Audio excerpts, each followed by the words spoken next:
Baol Média xibaar yu wér te wóor te leer. war nañ ne ko lii ngay def baaxul boo ko defee woon nii defee ko nii defee ko nii. est-ce que du nii Mimi Touré comme wax naa la ko sànq ne la daaw bi muy ñëw fii màggal suñu Abdoulaye menn maam Xari Mbàkke la fiy waxal ak man ku mu woo da ngaa daw. man jàpp ne rek dafa am ak Macky Sall problème say intérêt personnel day yàqu.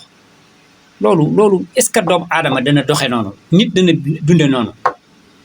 loolu nit amul réew mi nit yi doon baax ñi ngi baax ba léegi. ni nga ko waxee léegi nii xam nga Macky Sall ni mu yoree parti boobu ni nga ko expliqué ñu dégg ko noonu ñun ci en tant que ay borom xel yu ndaw xam nañ ne noonu la yore suñu réew tamit. waaw mais léegi tënk nga wax ci. bu yoree noonu parti. ñi ca parti bu waruñoo nangu mel na pël bu màggat. dégg nga mel na mët jóob Baol mi pël yi yaa may dégg.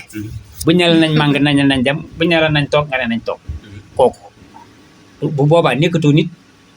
waa réew mi itam ginnaaw noonu la yore réew mi waa réew mi dañoo war a jël seen matukaay te ci législative yi lañ ko war a jël rawatina département de Mbacké fii dañoo mas a bañ lépp loo xamante ne tey mooy lu dul yoon te fii li mu leen wan ci àdduna yaakaar naa ne bu fekkente ne ñi ngi xalaat dara Macky Sall moom duñ ko watee la ci kaw suuf parce que ñëpp ñi nga xamante ne tey doomu Bawol lañ nekk ay opérateur économique ñëpp suuxal na leen amul kenn ku des bu la neexee nga commencé ca ba muy doog a toog muy Cheikh Yacine muy Cheikh Amar amul benn opérateur économique boo xamante ne tey yaa ngi ci maanaam di jàppale Bawol yi wala nga di indi sa xaalis Touba ñu bàyyi la ak sa bopp amatul.